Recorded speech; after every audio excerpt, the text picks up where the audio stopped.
Certainly hope you've had a good afternoon, and I'm glad that we can be back together and have this opportunity to study once more from God's Word. I hope you had an opportunity to read Daniel chapter 1, because that's where we're going to be spending our time this evening. Before we get into our lesson, I might just mention a couple of things. First of all, that we had a wonderful meeting for the Lydia ladies and their families.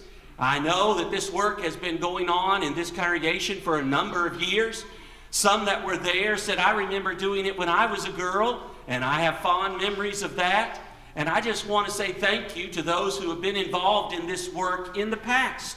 You've done an outstanding job. Because of COVID and the things that happened then, the restrictions surrounding that, we had to kind of postpone that work. Well, we want to get it started back again and get our young ladies involved in this good work and help them to reach out and help them to become even better friends, to help each other in their Christian walk as they will hopefully soon obey the gospel and show others the way to Christ. But we want to continue to remember this good work in our prayers and in our planning. And then also, if you are on Team 2, we are meeting tonight. Jimmy is not here. He and Sarah both are ill. I don't know what they've got, but we've got a couple of their kids, and they will recover quickly, I'm sure. But we're going to be meeting tonight, and Tammy has made tacos for us, and I know that there is dessert. There's some kind of chocolate dessert that there's 2 or 3 chocolate desserts, and then there's peanut butter pie, and that's just worth coming over to team number 2 by itself. So we hope you'll stay, get your assignment, and carry those things out and enjoy that good fellowship as well if you're on team number 2. And then one more thing, just real quickly, received a phone call today that told us that Brother Don Jude, who is in the hospital up at Riverside, he has been dealing, he thought, with some sciatica and that kind of thing. Well, the doctors think it's something more serious. And so we want to be remembering Brother Don in our prayers at this time. He's been going through a lot already, but we want to ask that all would be remembering Brother Don Jude in their prayers. I know that there are many others who are ill, and we need to be remembering all in our prayers. But certainly I want to ask that we would be remembering our Brother Don at this time. Got this microphone on. I liked it so much this morning. I just kept it on all afternoon. I sang songs all day. No, not really. But anyway, we want to study from Daniel chapter 1. I don't know what you know about the book of Daniel. I imagine that you're familiar with some of the events that take place in his life. When we think of Daniel, we probably remember the lion's den. Well, you don't really read of that until Daniel chapter 6. And it comes at a time when Daniel is an old man. He's lived for a long time by that section of this book. You may remember his friends, Shadrach, Meshach, and Abednego. And you remember the fiery furnace. That's in chapter 3. You might remember the old king who saw the handwriting on the wall. And Daniel interprets that for him. That's in chapter 5.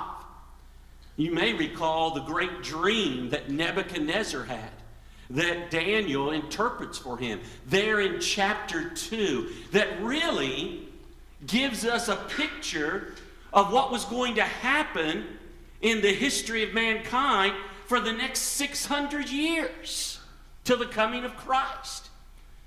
So you may remember these things, and almost all of those things that we've talked about, in fact all of them that I mentioned, are in the first 6 chapters. What do you remember about chapters 7 through 12? You know, when you read the book of Daniel and you read chapters 1 through 6, you're just reading history. It's just a recording of events that happened unto Daniel, happened unto Nebuchadnezzar, the king of Babylon at that time, happened unto his companions, Shadrach, Meshach, and Abednego. And then you get to chapter 7, and all of a sudden the book changes. No longer are you dealing with just, okay, this happened and that happened. Now you begin looking at dreams or visions that were given unto Daniel. Glimpses of what would take place in the future. And the book gets a little bit more difficult. Well, over the next several Sunday evenings, we want to look at the book of Daniel. And we're not going to get to chapter 6 and just stop. We're going to go on and we'll look at those things because they are faith builders. They are some of the greatest prophecies. In fact, I believe the greatest time prophecy in the scriptures is found in the book of Daniel. And it is incredible the way that God reveals his will to this servant of Jehovah. You know, Daniel was one of those fellas who was so outstanding that we don't have really one negative thing that is said about him. Oh, we know that he sinned, for all sin. And yet, all that we have recorded about him is his faithfulness unto the Lord. And it begins very early on. Daniel's a great example, not only to the old, but to the young as well. And you see that especially here in Daniel chapter 1. So let's begin studying this book together. And let's begin in chapter 1 and verse 1. In this introduction, the book is just going to start off talking to us about how Daniel ends up in Babylon. This too was a fulfillment of prophecy. God's people had rejected God. They had been unfaithful unto him. He had sent prophet after prophet unto them, but they would not listen. And so God says, you are going to be taken captive. Now, he's not going to allow the nation of Judah to be destroyed. They are going to still be a nation, but they are going to go into captivity for a period of 70 years. I believe the reason God did not allow them to be destroyed, really the only reason, is because he had chosen them to complete a work, and that work was to bring Christ into the world. And so since that work had not been accomplished, he would keep them together as a nation, but they were to be punished because of their unfaithfulness unto the Lord. And so Babylon is the nation that is chosen by God to come against Judah and to take away people into captivity. Babylon would come against Judah 3 different times. Nebuchadnezzar, their king, the king of Babylon, would come in 606, and he would carry away some of the leaders among the people. He came again in 597 and carried away about 10,000 at that time. And then in about 587, 586, he came for a third and final time, and he took away all but the very poorest and weakest among the people. In doing so, finally in 586, 87, he destroys the city of Jerusalem, including the temple. All the treasures of Judah, of Jerusalem, were carried unto Babylon. And all their people.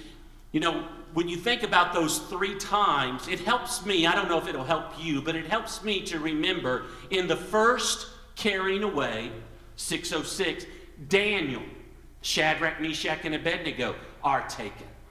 In the second carrying away, 597, Ezekiel is among the people who are carried away. And then the third time, all but the very weakest among the people are carried away.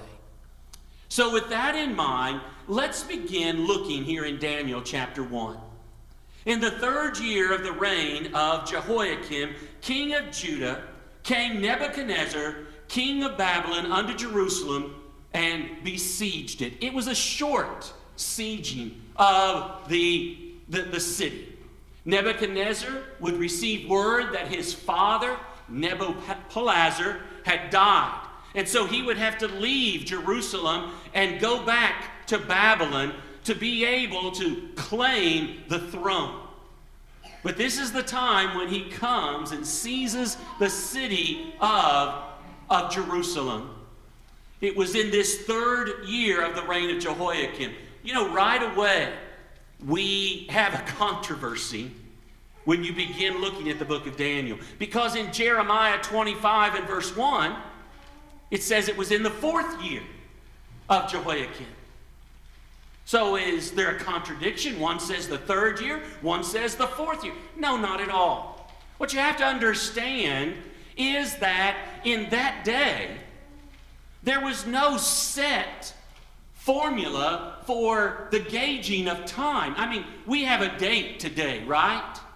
It's January 14th of 2024. And our whole world has this system, basically. They didn't have that back then.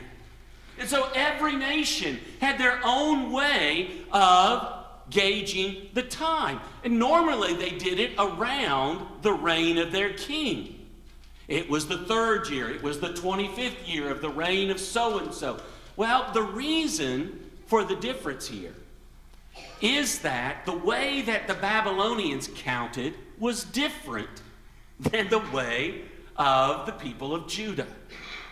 The Babylonians, and this is the way the book of Daniel counts, saying it's the 3rd year, didn't count the 1st year of a person's reign. That was his year of ascension. And so they didn't start counting until that year was over. Jeremiah is counting according to the ways that the people of Judah counted. So both are talking about the same year. They're just using different methods to talk about that same time period. But here Nebuchadnezzar has come to besiege the city. And the Lord gave Jehoiakim, king of Judah, into his hand, with part of the vessels of the house of God, which he carried into the land of Shinar to the house of his God, and he brought the vessels into the treasure house of his God. And so here is Nebuchadnezzar taking these precious items back to Shinar, to the capital of Babylon. Shinar was a way of referring to Babylon in ancient days. His god was a deity that was called Marduk. He started out as a god over the thunderstorms, but he became the chief god among the Babylonians, and they had many of them. But he puts the things that had been in the temple in the house of his God, trying to say that his God is greater than the God of Jerusalem. And so there is this carrying away during the times of Jehoiakim. There are several Jehoiadas in that period. There's a Jehoahaz and a Jehoiakim and a Jehoiachin. It's easy to get them mixed up. But these first three the first two are brothers. Jehoahaz, he rules just 3 months. And the king of Egypt says, you're done. He takes him to Egypt, and Jehoiakim is put in his place. And he really becomes a vassal unto King Nebuchadnezzar. Now, as we go on, what we find is that the king is going to have different individuals brought back to Babylon to serve in his kingdom as advisors. And Daniel is among those who are chosen. Verse 3 says, "And the king spake unto Ashpenaz, the master of the eunuchs, that he should bring certain of the children of Israel, and of the king's seed, and of the princes, children in whom was no blemish, but well favored and skillful in all wisdom, and cunning in knowledge, and understanding science, and such as had ability in them to stand in the king's palace, and whom they might teach the learning and the tongue of the Chaldeans." Daniel Hananiah, Mishael, and Azariah are among those who are taken. These are young men of great abilities, and they're chosen because they are outstanding. They would be the ones who had the greatest capacity to help the kingdom of Babylon, to stand before Nebuchadnezzar, to be able to profit from the training that would be given to them in Babylon. It's interesting to me when you think about these men being chosen and taken, what they had to endure. And part of what they had to endure, my friends, was being made eunuchs. This man, this Ashpenaz, was the master of the eunuchs.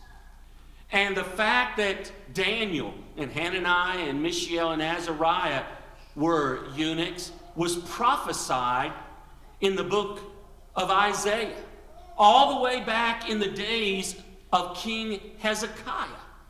Remember the one who was told, you're going to die, set your house in order? Well, he prays to God, and God gives him 15 more years. There was an envoy from Babylon that came to celebrate with Hezekiah. And he shows them everything that is in Jerusalem. All the treasures that are there. And Isaiah is sent to him to tell him, you should have done that. No, you don't show all you got. And you need to know there's coming a time when everything that you have shown is going to be carried over to Babylon. Of course, that was going to be during this time of Nebuchadnezzar, the very days we're reading about. And here, in verses 6 and 7 of Isaiah 39, you see more about this prophecy. Behold, the days come that all that is in thine house, and that which thy fathers have laid up in store unto this day, shall be carried to Babylon. Nothing shall be left, saith the Lord. And of thy sons that shall issue from thee, which thou shalt beget, shall they take away, and they shall be eunuchs in the palace of the king of Babylon. Daniel and his companions must have been part of the royal family. They had ties to the king, and they are among those who are taken. And here you see what the Bible says about them. We never read of a Mrs. Daniel or a Mrs. for any of his companions. And I believe it was because of the literal fulfillment of this prophecy. So these young men are the ones who are going to be chosen to be taken back to Babylon. Verse 5 says of Daniel 1, and the king appointed them a daily provision of the king's meat and of the wine that he drank, so nourishing them 3 years, that at the end thereof they might stand before the king. They're going to get an education. You almost can liken this to a college education. And likely Daniel and his friends were around that age as they go to Babylon. You know, most of the time you would think that's pretty exciting. Going away to college. A lot of young people can't wait, to get to college, be on their own, be in a new town. There wasn't that kind of excitement here. There had to be a kind of dread. Yeah, they were going away, but they were never coming back. They were going to be cut off from everything that they knew. They were going to a place where there would be a new language. They had never seen the things that were there in Babylon. All the temples they had to their idols, the walls that surrounded this city, the hanging gardens that were there. Great beauty. But folks, they were being taken by a people who cared nothing for them. You mess up, we'll throw you in a furnace of fire. You mess up, it'll be your head. We don't care. And so here they're going in this situation. You see that they are going to be trained in this way, and we read a little further about them and their names there. Now among these were the children of Judah, Daniel, Hananiah, Mishael, and Azariah, unto whom the prince of the eunuchs gave names. For he gave unto Daniel the name of Belteshazzar, and to Hananiah of Shadrach, and to Mishael of Meshach, and to Azariah of Abednego. You might think that's not a big deal. Get your name changed. But folks, you think about it, that's how we think of who we are. From the time that we're so small. I've got granddaughters that are 3 now. And if I don't call them by the right name, they will argue with me nonstop. You know, your name's not Peyton. Yes, it is. I'm Peyton.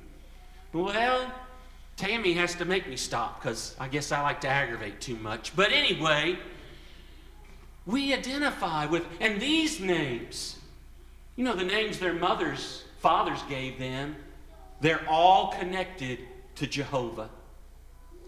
The names that were given to them in Babylon were all connected to the heathen gods. And these were the names they were going to be called by.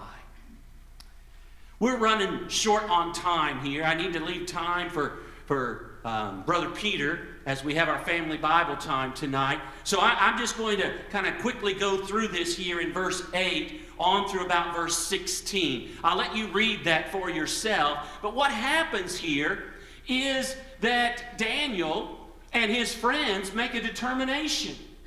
We're not going to eat the food that the king has provided. They're taking a stand here. They're not obnoxious about it. He goes to the man who is in charge and talks to him, but that man is fearful. He's afraid that if something happens with Daniel and his friends and they don't look as healthy as the rest because they're not eating the king's food, it'll be his head. So he's not going to give in to Daniel's request. But what Daniel does then is to go, the King James says to Melzar. But that term Melzar is really not a proper name. It's an office. So what they did was they went to a servant or a steward who was under that Ashpenaz. And they went to him and asked him if he would test them. Instead of giving us the king's food, give us pulse and water, vegetables to eat. Test us for 10 days. And after that time, Daniel really says, if we don't look better than the others, our countenance is not better, then we'll eat the king's food. And this servant says, okay, that sounds good, that's reasonable. And of course, when he does this, God is with Daniel, Hananiah, and Mishael, and Azariah, and they look better than the others who are eating the king's food.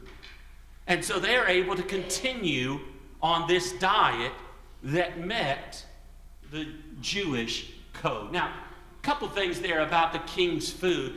It could have been that either it was offered unto idols. That may have been a reason why Daniel would have said, I don't want to eat that. Or it could have been against the dietary code of the Jews, or it might have been a combination of those two things. But for whatever reason, he knew it would defile him, and he will not do it. But God is with them and blesses them and allows them to pass this test and continue in their faithfulness to the Lord.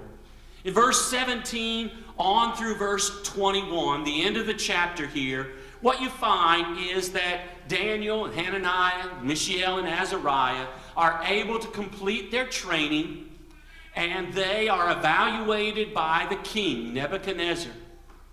And they are shown to be 10 times better than any of the other advisors that had been trained. And so they are placed in prominent positions in the kingdom, and the king is going to turn to them when he needs wisdom. Now, he must have had a large number of advisors, perhaps from all over the world, places that they had conquered. But here, these men, these Jewish young men, they show themselves to be so helpful. And they are blessed by God. In fact, not only does God give them wisdom, but to Daniel is given the ability to interpret dreams. And that's going to factor in greatly as we continue on studying this book of Daniel. Now, before we close, before we leave this book or this chapter, I've got some lessons for us. 3 of them in particular that I want to share with us. Number 1, what we do today affects tomorrow. You think about that for a moment here. Here's Daniel and Hananiah and Mishael and Azariah. What had they done to make it so that this happens to them? So that they're taken from their home. And they're going to be in, and they'll never get to come back. They didn't do anything. It was the generations before them. All the people that had been unfaithful. Even King Hezekiah, who had shown all the wealth of Jerusalem. They didn't have anything to do with that. And yet here they are suffering these consequences. Folks, what we do today, it affects the future. And that can be a good thing or a bad thing. We can affect things in a good way. Here we are in 2024, and we have blessings in this country because of what the forefathers of this country did. They probably would turn over in their graves if they could see the state the country is in at this point. But the thing, we're still benefiting from those good things. My dad was talking, I guess, back in the class last Sunday morning, and he mentioned my great-grandfather. I never met him. But evidently, he started the Church of Christ in Caney, there in that little town in West Virginia. Started that little congregation. And there's no doubt that I'm standing before you here today in part because of his efforts and other family members. But most of the time, and we need to think seriously about it, you think about the harmful effects. What we do today affects tomorrow. And what we do right now, the way we live our lives now, it's going to affect our grandchildren and our great-grandchildren. Unless the Lord comes. But as long as this earth stands, it's going to have an impact. The church here needs to be faithful. So there's always a faithful body of Christ in this area. I've been to too many places, folks, that have buildings that are larger than this. And when they have services, we have to come over to one little section. Because everybody fits in it. Just over here, and just a few, and all empty. So sad.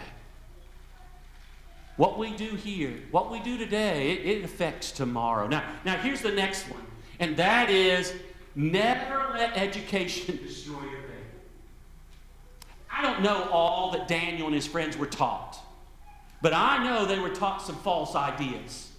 Those Babylonians, they studied things that just weren't true. They studied magic. They studied the stars to try and figure out the future. They had diviners, and Daniel would have been trained in all of that. But he didn't allow it to destroy his faith. And I know today that our young people are taught in schools things that just aren't true. Evolution and humanism and rationalization and on it goes. Young people, you be like Daniel. You don't let it destroy your faith. You can learn those things. You don't have to believe them. In fact, you don't believe them. I know that someone who's a teacher can have a great impact on something. They think, oh, if it's must be true. Last Sunday morning, I went into the Bible class, and I said to the class that was getting ready, teenagers, getting ready to start studying Romans. You know why the book was called Romans? No, why? I said, because those people were nomadic, and they just wandered around. They couldn't find where they wanted to live, and so they were known as the Romans. And a couple of them looked at me like, oh. I said, no, that's not it. That's not it. That's not the way it works. Folks, check things out. And when you know a teacher is spouting out things that are not true, you tell them. And your parents, you stand with your kid. You tell them, you give me a test, I can tell you what you said. But I don't believe it. I can tell you the things that you said, these points, and I'll write them down on a test, but I don't believe a word of that nonsense.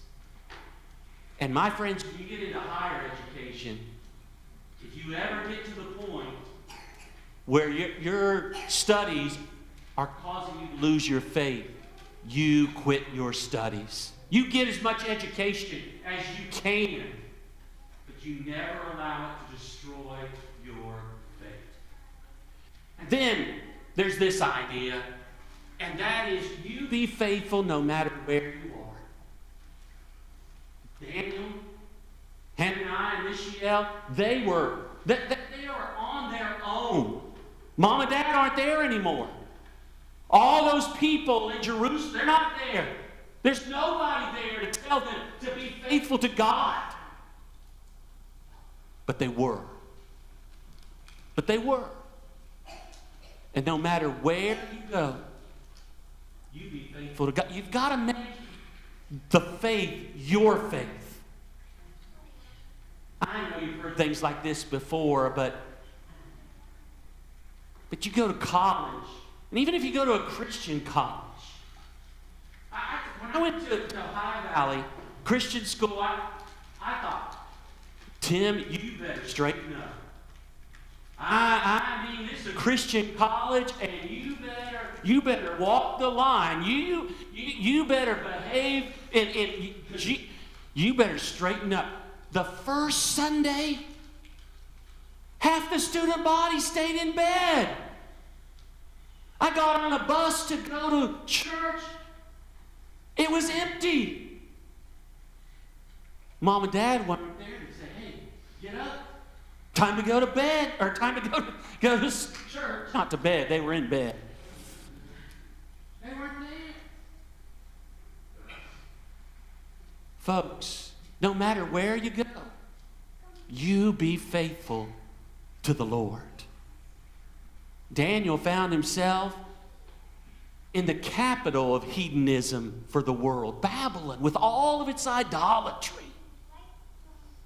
Why, Babylon was so wicked, we still talk about Babylon. We use that as synonymous with a town that's wicked. But Daniel and Hananiah and Mishael and Azariah, they were going to be faithful no matter where they were. Some great lessons for us from Daniel chapter 1. And I hope that as we study Daniel, we'll be encouraged more and more. Our faith will just grow. And we'll learn from this man from the time when he was young till he becomes an old, faithful servant of God. We can learn so much. And I hope tonight, if you're here and you're not yet a child of God, that it is your desire to want to be a faithful servant to the Lord. Because you know that being a faithful servant will lead you to heaven.